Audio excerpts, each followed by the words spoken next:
Yesterday I put up a poll for you guys to see what different kind of categories of videos of mine that you guys like to watch.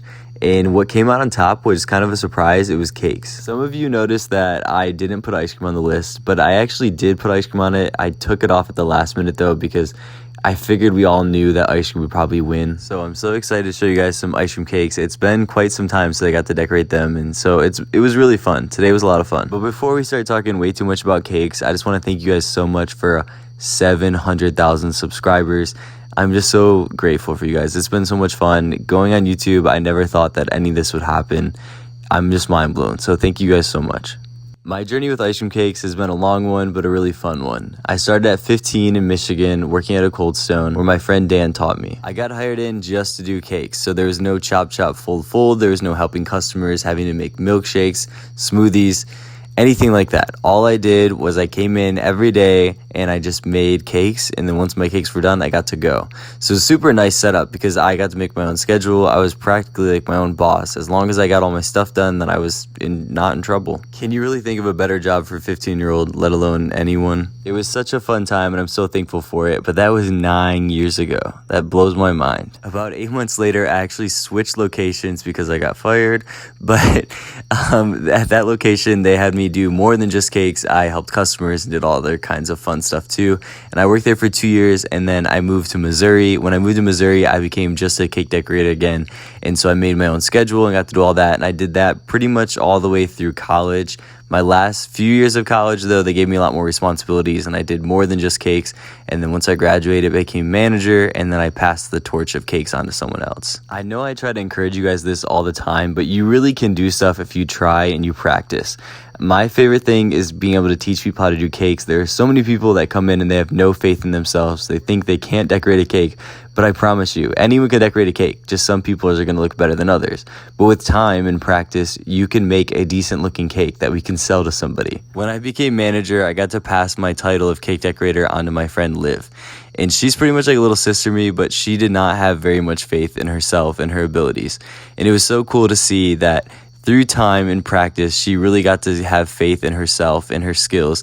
And now she actually has my old job. She is the lead cake decorator at the store that I used to manage. And it's so cool to see that with time and practice, you really can get good at something. In the same way, if you're not practicing and you give yourself time to forget, you can kind of struggle. If you haven't noticed, I'm not really that sharp with cakes in this video, and that's because I've had a few months off where I haven't decorated a cake, and so it took me a little bit. I'm also in a foreign environment. This isn't my normal store, and so I had to really think through where things were at and what I was doing because they do things different than I do. This cake right here is one of my least favorite cakes to do because it's just so complicated.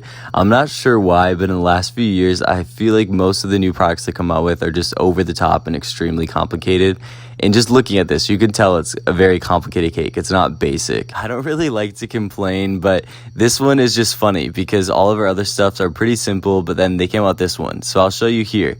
You can see that there are 2 flavors of ice cream, which is not normal. We typically don't do that, especially with our signature cakes. Not only does this one have 2 different flavors of ice cream, but it has 2 different mix-ins in them. So the bottom layer that you see right there is cake batter ice cream with regular Oreos in it, and then the top layer of ice cream is chocolate ice cream with golden Oreos in it. Thankfully, they only have 1 flavor of cake in this one, so there's just 2 layers of yellow cake, and then it gets topped with Oreo frosting, which is a whole different frosting that we had to buy. So typically, we used to just have white frosting that we could flavor and color, or we have ganache.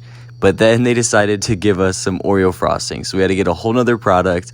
And it's kind of like clumpy and lumpy because of all the Oreo crumbs in it. And so whenever you smooth it out, it doesn't ever really get smooth, which is kind of nice when you're training somebody, but it's kind of annoying when you're used to making things pretty smooth. Over time, you kind of do get used to the Oreo frosting and the fact that it's going to pull a little bit of those crumbs when you're going around the side.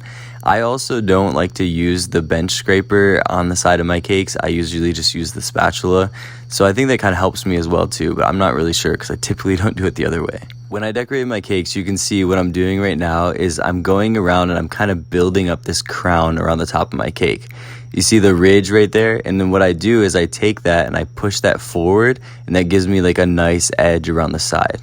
I usually like to use the least amount of tools as possible, so I'm not one of those people that has a million different gadgets in their kitchen. I'll just pretty much have a knife.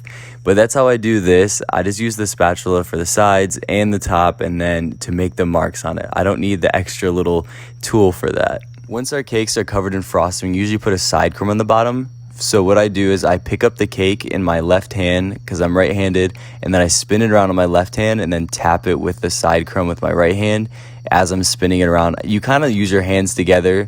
I know it looks like I'm going to drop the cake, but that rarely ever happens. I've probably only done it like 2 times, but it's usually not when I'm putting the side crumb on it. But it is really fun. I wish you guys could try it. One of my favorite things about these videos is getting to look back at all the goofy things that I do, especially because I have a camera in my face. I mess things up. But I don't know if you realize, but I already unwrapped Oreos. There's 2 things of Oreos that are open now, and that's my bad. But we did make a lot of cakes, so we definitely went through all of them. So it's not like I was opening too many, but I opened them at the wrong time. So it's just kind of funny. You can see them right there, the 2 different sleeves of Oreos open. But back to explaining why this is the most extra cake ever. It actually gets 2 flavors of Oreos inside it, but also on top of it. Let me give you a refresher just in case you forgot what was on the inside. The first layer is yellow cake. The next layer is cake batter ice cream with regular Oreos in it. The next layer is yellow cake again. And then a layer of chocolate ice cream with golden Oreos in it. And it's wrapped in Oreo frosting with Oreo side crumb. And then not just regular Oreos on top, also golden Oreos. Yes, I know, this is extremely extra. I hope you can understand why I think it's a little bit of a pain to make them. I ran out of golden Oreos, and so I had to have her help me find some more. Once we found the golden Oreos, we realized that they were double stuffed, and that's why they were pretty hard to cut. Because whenever you cut the Oreos, they like to break, and the more stuffing they have on the inside, the more likely they are to break into a bunch of pieces. But we're already here, so what are we gonna do? We're gonna cut these double stuffed Oreos. So watch how bad these break. They're probably gonna be pretty rough. I personally absolutely love Oreos, but this cake is just a bit too much for me. In my opinion, it would be so much better if it was sweet cream ice cream instead of cake batter. I think the cake batter just makes it way too sweet with all the Oreos in it. But hey, I didn't make it. I don't get to make the calls. I just get to make the cakes. So here we are. We're making it with cake batter. And then if you notice, these Oreos don't look like they broke that much, but if you look closely, you can see they're kind of shattered. I just know how to pick them up so that they look normal by now. But we're going to put those all on top of the cake. It goes, every other one is a golden Oreo, every other one is a regular chocolate Oreo. This location blows my mind. They make so many cakes. They pretty much make all the cakes for the other stores that the franchisee owns. So they're just pretty much like a cake making machine. There are people that's their whole job. That's all they do. They just make all the cakes. It's like an assembly line. Their whole freezer is just stacked full of cakes everywhere. They just have a system down. It was so fun to be a part of it. I miss doing cakes so much. This was a blast.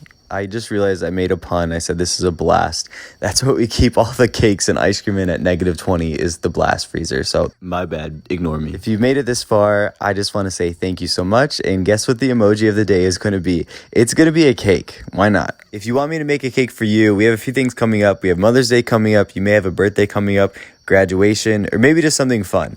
But I'm going to throw an email down in the description. You can email them and set things up. I need all of the cake order forms by May 5th of 2021. I'm looking forward to the fun challenge of trying to come up with cool and unique ways to decorate and record and make videos of each and every one of your cakes. Because when you place a cake order with me, you're not only getting a cake, but you're also going to get a video. And that video is going to get shared with everyone that you would like, aka the whole internet. Once again, I just want to thank you guys so much for 700,000 subscribers. And the emoji of the day is a cake. So throw it down in the comments. Thank you guys so much. Have a great rest of your day.